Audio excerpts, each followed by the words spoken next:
Good day, dear listeners. Steve Preda here with the Management Blueprint podcast. And today's guest is Rob Ashton, the founder and former CEO of Emphasis, a global leader in the field of professional writing consultancy to the biggest tech companies in Silicon Valley, the world's most prestigious professional services firms, to the highest level of government, enabling them to write better documents, live chat, instant messages, web content, and email.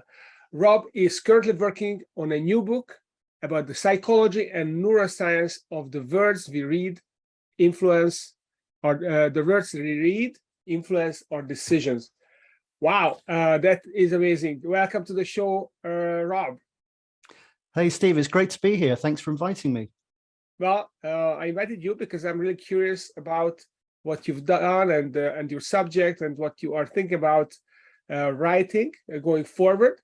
So normal, this podcast is all about entrepreneurs and all about management blueprints, and so I'd love to hear about how you, what was your journey? How did you get to the point where you created this global professional service firm, and which is kind of revolutionizing the quality of writing for big companies, big governments, and so on?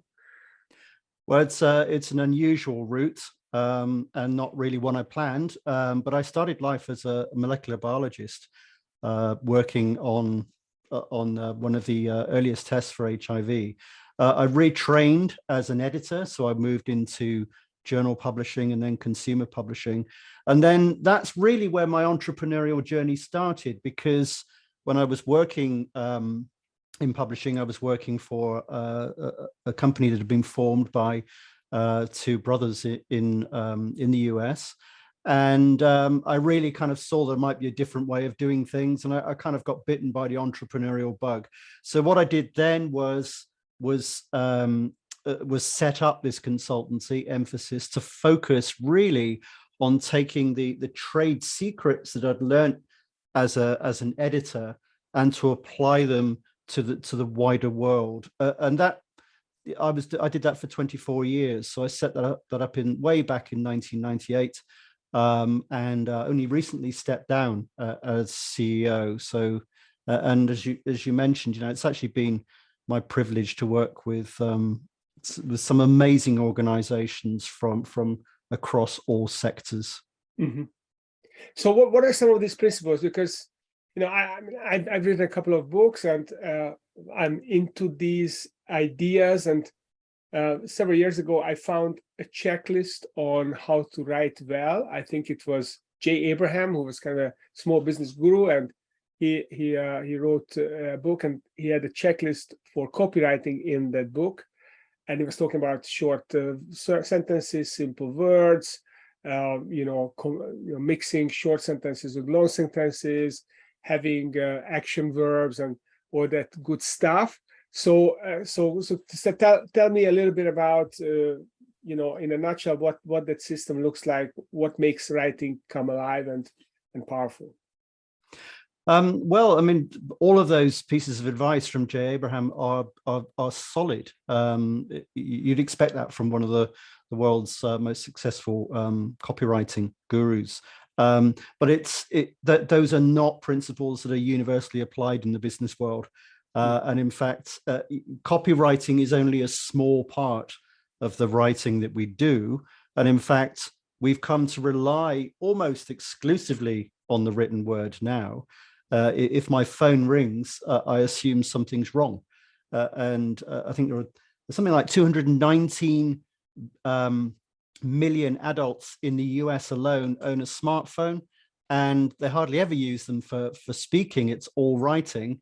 Mm-hmm. And that's true in business too. So email, email, last year we sent and received 319 billion emails every day. And that will be higher this year because it's going up by about 15 to 20 billion per day every year. So we've just become incredibly reliant on the written word. And that's before you take in proposals, sales, we used to say sales letters, sales email, but email generally. And we use text-based messaging systems now like Slack So you've got all of these things. And if you take those things you said, like varying sentence length, using action verbs, using the active voice, if you want to extend that, so you have someone or something doing something, as opposed to the other way around, something being done to someone. And using short words. Cut out the adjectives. Sorry? Cut out adjectives. Yeah, absolutely. Adjectives are often, more often than not, superfluous. Same with adverbs as well. But those things are not generally implemented in other communications. And in fact, that there is also a misperception that writing clearly, for instance, is always about using only short words, because if you've got words that are technical and your audience understand them and it becomes like an inclusive language, then you should use those. But often it's the words in between that cause the problem. So you have that, and then you have structuring for understanding. So copywriting is one thing, but if you're talking about documents, you need to get interest, you need to get people to keep reading. I always say that really the primary job of anything you write is to get someone to read it. And so many people just overlook that. We think that writing is a case of data transfer. It's about transferring data from one head to another. And in fact, our computers and our phones become an extension of our brains, literally. We grow networks when we use tools like this all the time, and we forget that what's in front of us is just an extension of our brain, and the person we're writing to is often wholly absent. So we end up falling back on our needs, our objectives, what we think is important, what we think is clear, and we lose the reader altogether. So yeah, I say that the job is to get someone to read it, but the job of the first sentence is to get the person reading it to read the next sentence, and so on, because people forget that readers of anything, and we all do it, we read until we can stop reading, and then we do. And there are so many things competing for our attention, including on the screens in front of us, readers are always at an extreme risk of stopping reading. So we just we misunderstand really how the brain reads, and that's a different topic. But how the brain reads is not how people think the brain reads often. And you need to work a lot harder, really, because this thing is something we rely on. We generally need to do a lot more to get people to make it effective. I mean, now that you explain it, it's almost like, compared to the conversation that we have, it's almost like flying blind, because you don't get any feedback from the other person. So you don't know whether what you said, it resonated with the person, whether they're even interested in it. You don't see them yawning across the page, and therefore you're flying blind. So you have to be a really, really good pilot to not to crash the plane, right? And this is what you're helping people do. So let's switch gear here a little bit, because I'm really curious about what you do, of course, but also how you use that to build a global firm.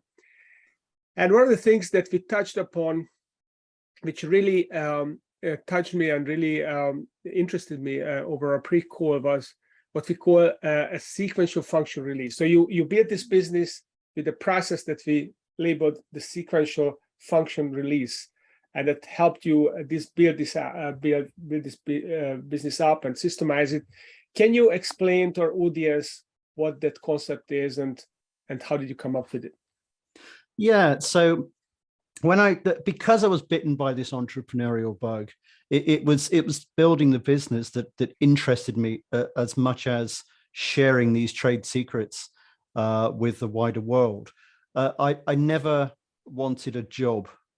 Like most entrepreneurs, really, I wanted to grow something, but most consultancies like mine, they're only as good as the principal.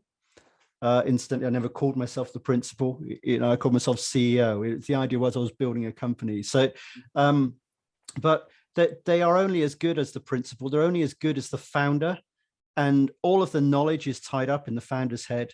And when the founder leaves, there is no business. Mm-hmm. So I didn't want to do that. I knew that, if it all relied on me, essentially I was my own boss. Well, being in my own head and beating myself with a stick to work harder and harder to deliver these things, I knew that wasn't going to be very enjoyable. But also I knew that I would be limiting the growth. And you see this all the time. You see people, they set up training companies. They're essentially self-employed, or they set up consultancies, and they have, if they're any good, they become successful, but they are automatically limited by the number of hours in their day, and they end up trading hours for dollars. Mm-hmm. And so I decided not to do that. And so from the outset, I was clear that I needed to build a company. So in order to do that, and I didn't know how to do it, never done it before, I knew that I had to release some of the things I was doing and to do those sequentially, as you say. Mm-hmm. And the first thing I released was delivery. So I hired another trainer and trained her in our methodology. Mm-hmm. And that was something that I was able to build on, because over time I hired another trainer and another trainer. And as I did that, I was able to codify our methodology. I created a whole learning program for trainers, initially delivered live. That took up a lot of my time. So then I realized, okay, I need to change this. I can't scale. This is working, but I can't scale this beyond this because it's still coming back to me. I'm still having to train them. So I set up this remote learning program way before we were ever really talking about remote learning.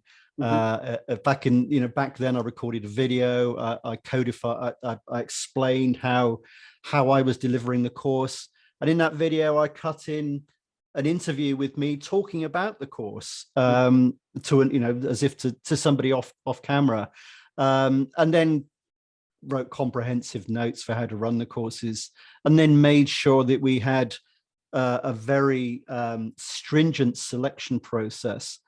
So most of the trainers who apply to join Emphasis, for instance, are turned away. Worryingly, most of those are already delivering writing skills training courses elsewhere. I always find that astonishing that once we really test them, you find that their knowledge is often only at surface level. And then we train them using this remote system. We assign them a mentor, and then that can take up to 6 months. And then after that, we get them to run a training course to invited volunteers, and they're assessed. So quality control. If you are a consultancy like ours, you live and die by your reputation. And I think this is one of the real challenges for entrepreneur-led consultancies is trying to how to ingrain the quality into the business and institutionalize it rather than just have it for the principal. So that's fascinating. So you basically created the program, you taught the trainers, now they can deliver it without you. So you released delivery. So what was the next function that you released, and how did that go? Well, now you've got me selling like mad to try to occupy these trainers and make sure they didn't lose interest and go away, especially now that I've spent or invested all this time and resource in training them. So, and of course, that these overlap. So once you've got one or two trainers, then I move to releasing the sales function. So hiring somebody who could help with sales, training them up.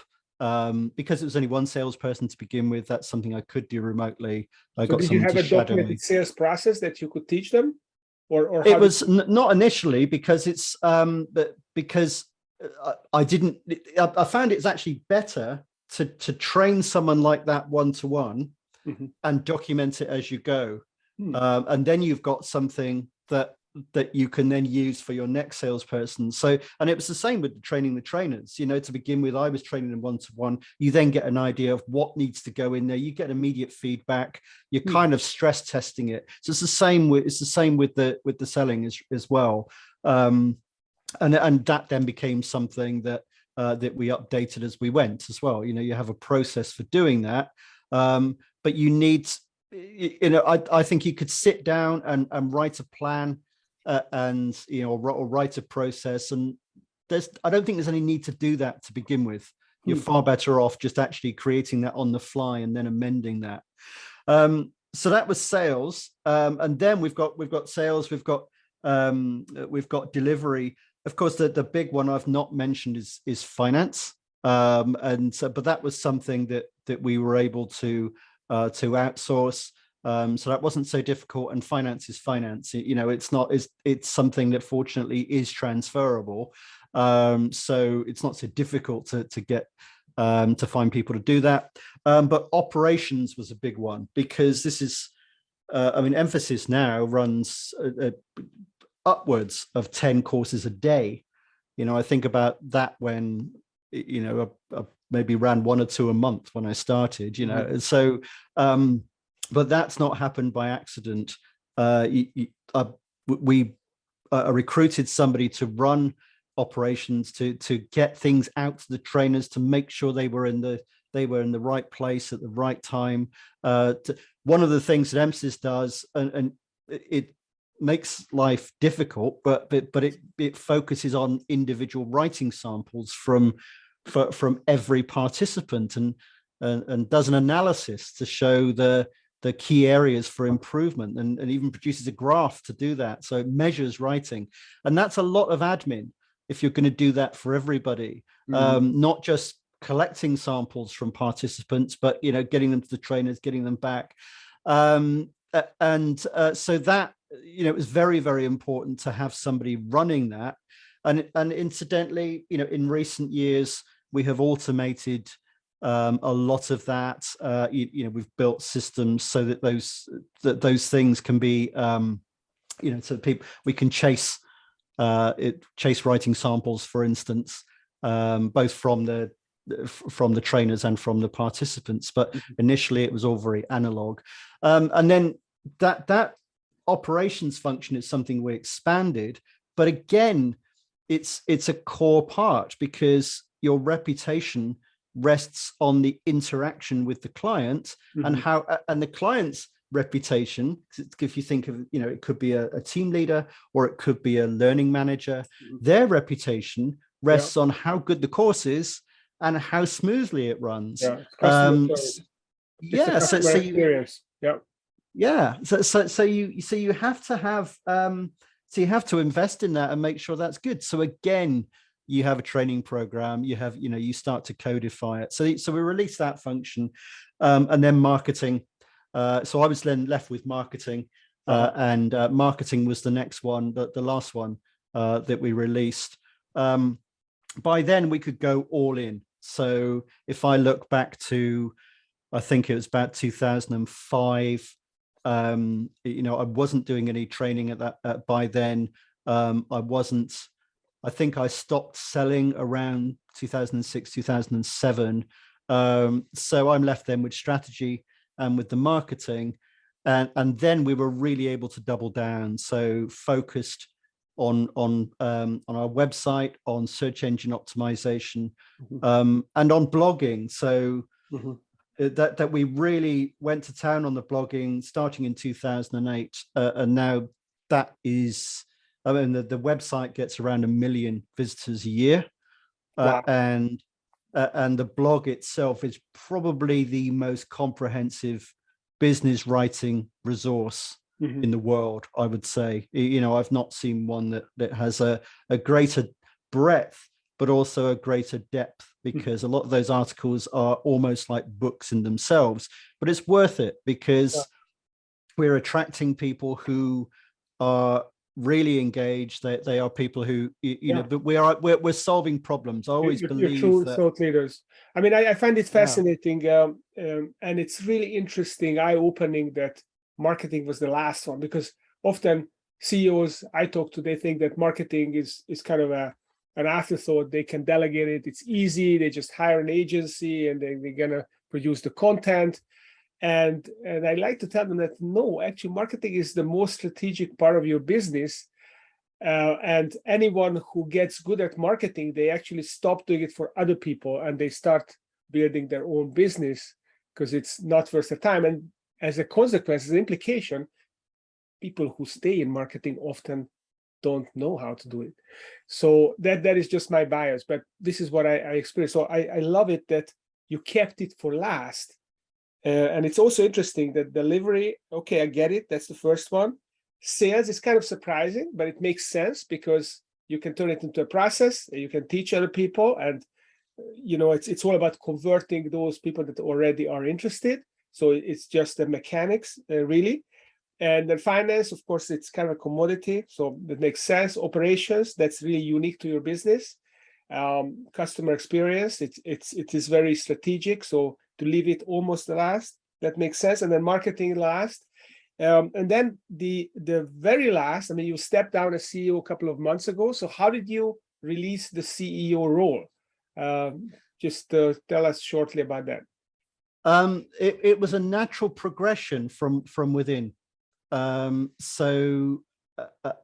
is, to be candid, I tried to release the CEO role years ago, and it didn't work. I had a consultant in, and the consultant was saying, let's release the CEO role.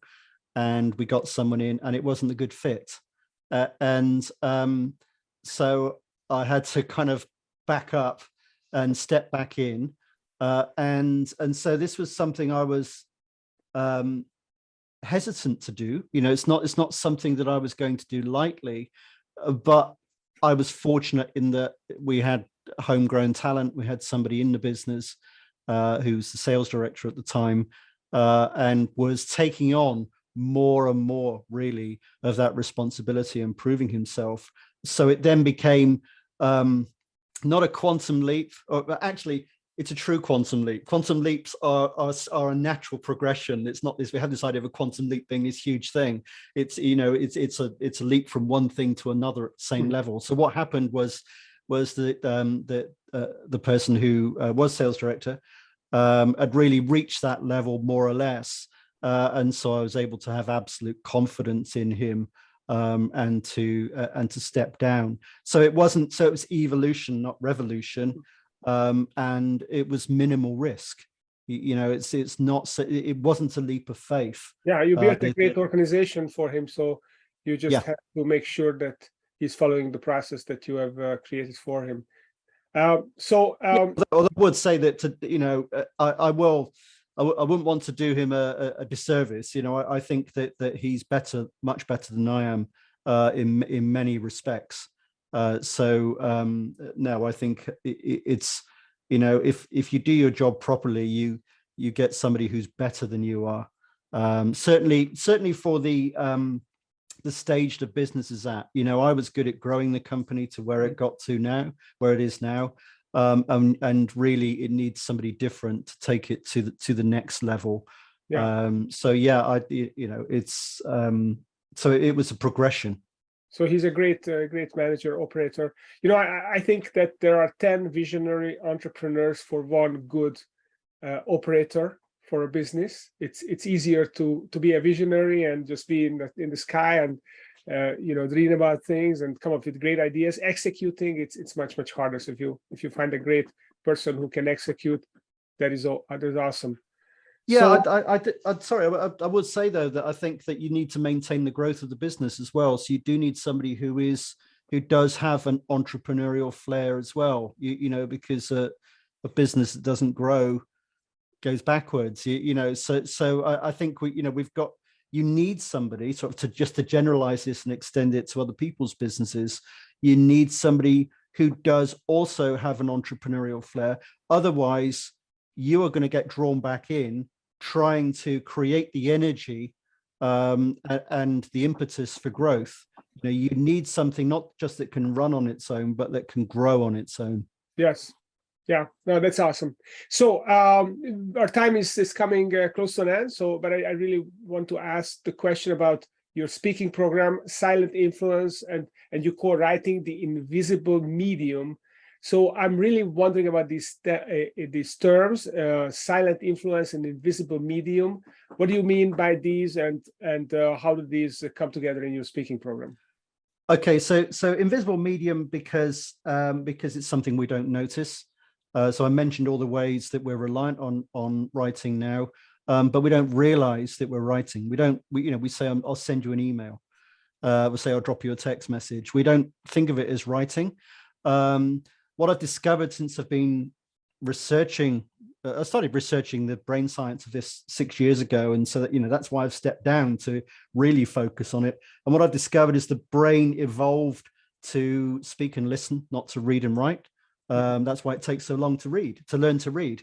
We're born without a brain that is not equipped for reading. It's not, we can't speak when we're born, but we can make a noise and communicate with our voice.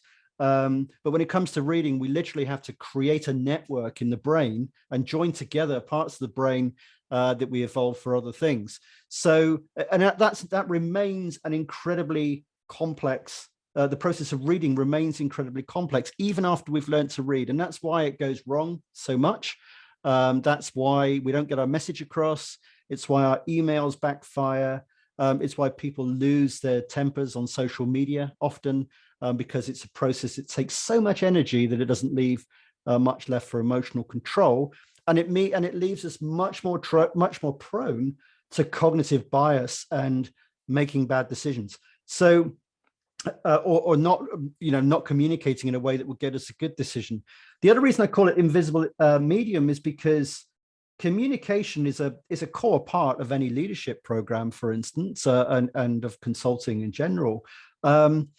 People aren't talking about written communication. Everyone talks about spoken communication, yes. And yet we're relying on written communication. So what I've done is I've created this free course called Silent Influence. All about because it is silent. You read dots and squiggles on a screen and you hear a voice in your head, but it's silent. And so it's a program really to help you get the result you want by changing how you write. And it's delivered by email, but each one has an audio version, so you can listen to it like a podcast. Mm-hmm. And yeah, that's totally free. And that's just at robashton.com/influence. They can anyone who wants to take advantage of it can sign up there. Yeah, that's awesome. Well, thank you for giving us access to this great resource. I love it how you explained. I never thought about it this way, that writing is difficult. I always say any mental work is more difficult. It's not visible. It's the invisible effort, I guess. Invisible influence, invisible effort, invisible medium. But I never connected the idea that because it is a mental strain to write well, it's harder to control our emotions while we are doing that. So that's a really fascinating connection there that you pointed out. Well, Rob, thank you for coming on the show. So definitely check out this resource. Can you repeat, please, Rob, for our listeners, where they can access this course? Yes, it's on my personal website, which is robashton.com and then /influence. And if people want to find out about the writing skills consultancy emphasis, which is still very much alive and kicking and doing very well, that's at writing-skills.com. Well, definitely check out Rob Ashton on writing-skills.com and Rob Ashton /influence. And I'm definitely going to use these resources. So thanks for coming and sharing, and also the sequential function release idea. I think it's a fantastic idea for entrepreneurs to visualize how they can make their business viable, how they can get out of this business, just compartmentalize the different functions and release them, and make sure that the strategic ones are released at the end, so that you keep the strategic control of the business and keep it vibrant until you find the right CEO to transition to. That's very, very valuable. Thank you, Rob. And for those of you listening, stay tuned. And now we are appearing twice a week. So check us out on every Monday night and Thursday night with new episodes coming in and exciting entrepreneurs sharing and spilling all their secrets of how they build their business. Thank you. Thanks, Steve. It's been great.